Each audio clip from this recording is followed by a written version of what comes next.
இங்க ஒருத்தர் திமுக பொறுப்பாளராக போட்டிருக்கிறாங்க. யார் அவரு?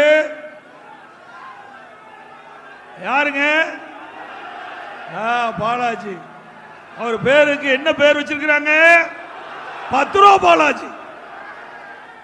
என்ன பேரு? அவருதான் இங்க பொறுப்பாளரா போட்டிருக்கிறாங்க.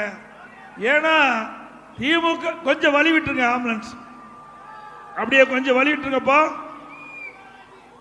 இன்றைய தினம் ஊழல் செய்து ஊழலுக்காக சிறைக்கு போன்றவர் தான் இங்க தேர்தல் பொறுப்பாளர்.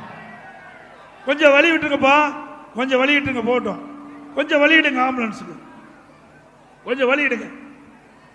சிந்திச்சு பாருங்க. உச்ச நீதிமன்றம் கேள்வி கேட்குது. திமுக இருக்கின்ற அமைச்சராக இருக்கின்ற செந்தில் பாலாஜி உச்ச நீதிமன்றம் கேள்வி கேட்குது, நீ சிறைக்கு போகணுமா இல்ல அமைச்சரா நீடிக்க வேணுமான்னு. அவரும் வாய்தா மேல வாய்தா கேட்டு பார்த்தாரு, உச்ச நீதிமன்றம் விடல. இறுதியா அமைச்சர் பதவியை ராஜினாமா செய்தார். அப்படி ஊழல் செய்த ஒருவர் உங்களுக்கு மாவட்ட பொறுப்பாளராக போட்டிருக்கிறாங்க. சிந்திச்சு பாருங்க.